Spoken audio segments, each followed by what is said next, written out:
Hey y'all, welcome to Kamira's Kitchen. Today I'm going to show you how I make a Southern style cornbread dressing with no canned soups. I've had so many people request how they can do this and have it come out moist and delicious. So I'm going to show you how I do it. Now y'all, this is the cornbread I'm making for my family on Thanksgiving. I'm going to end up freezing it, okay? And so what I'm going to do is I'm going to start with a pan of cornbread. I'll link a recipe for the cornbread in the description box.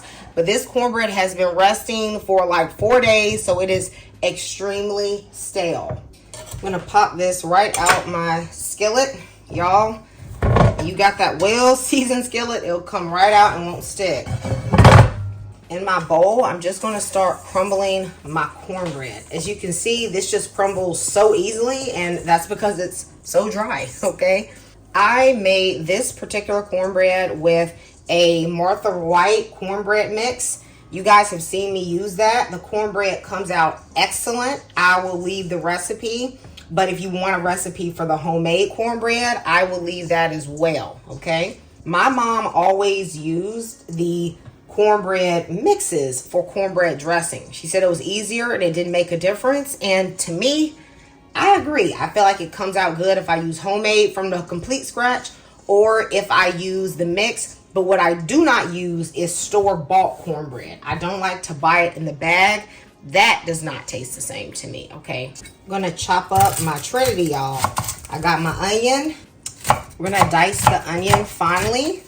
I don't like large pieces of vegetables in my dressing, so I definitely cut it quite small.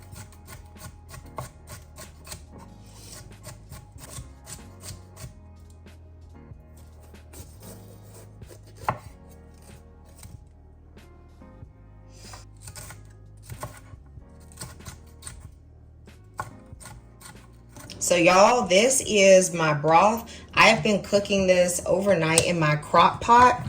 What is in here is the parts of the turkey that, if you've been watching my channel, that Cajun butter turkey I made.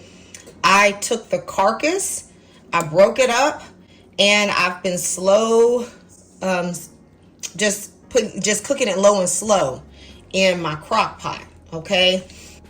With the crock pot, I think the easiest thing to do is to use a spider to try to just get the pieces out.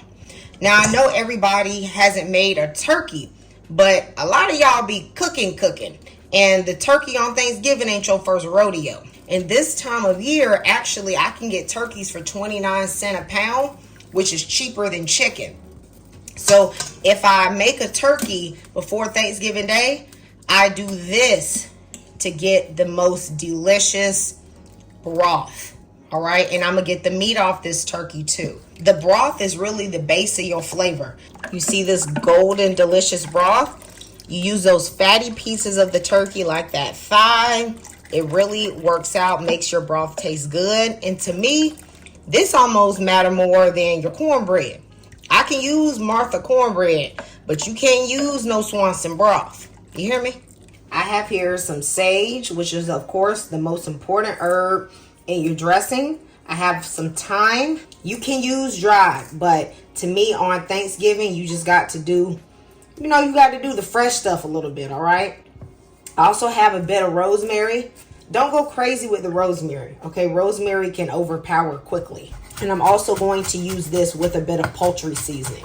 I got my cast iron skillet heating up, and into this, I'm going to add 1/2 pound of sage sausage. I do not add the whole pound personally because I'm going to add other meats. And y'all, I can't do a dressing that's too meaty. My mama used to do like so much meat in her dressing. And that's one of the things that got me on making dressing, because I just didn't like all the meat she used to put. And now she come to my house to digging in mine. Okay, so I'm going to brown up this sausage. Now I have the butter and the fat that was drippings from the turkey, and I'm going to add that to my skillet. This butter is infused with flavor and it's super delicious, so I'm going to put in about 3 tablespoons of this butter. Of course, if you don't have this, just use regular butter that is not infused, okay, y'all? So I'm going to melt this, and then I'm going to add in that Trinity. Allow the peppers and the onion and the celery to saute for about 3 minutes. Some people prefer to put the vegetables in their dressing raw, but I do like to cook mine a little bit just to mellow out the flavor. I'm going to start to season the vegetables, and this is really so that not only everything has flavor, but sometimes spices, they bloom in the oil, and this is going to flavor up our dressing and help us just make it taste really good. I'm going to add in some seasoning salt, some poultry seasoning, a little bit of pepper. If you have chicken seasoning, you can add in that. Any type of herby profile is really good in a dressing. Let that cook for about a minute and then put in your herbs. You're going to see me put herbs in right now, and then I'll also add some fresh herbs in later. We're doing dried herbs, sauteed herbs, fresh herbs. We're just getting that great herby flavor. Now I'm going to put in 3 tablespoons of flour.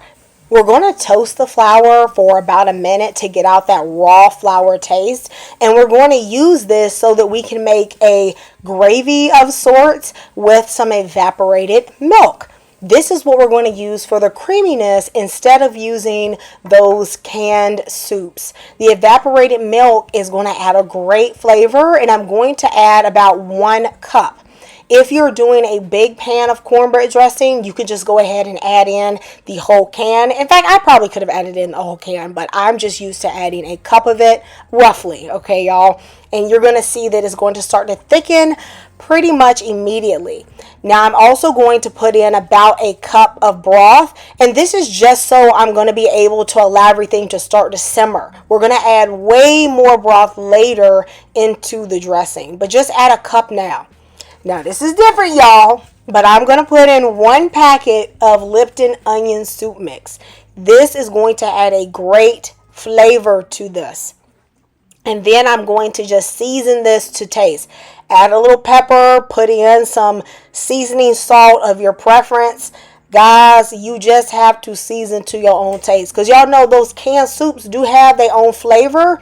And so since we're not using that, we're just going to add seasonings until we get the flavor that we want.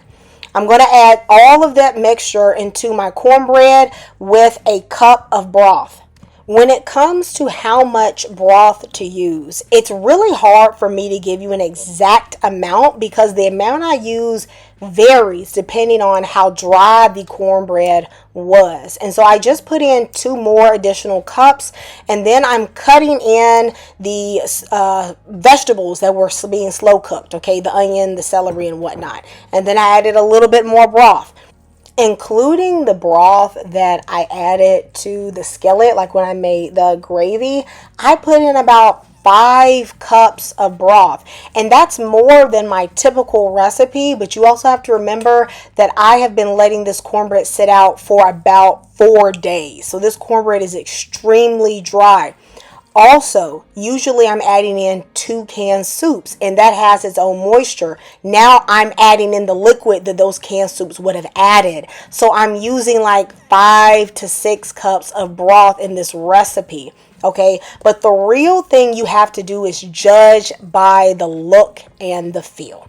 At this point, a lot of people would think the dressing is okay, but I know from experience that it is not.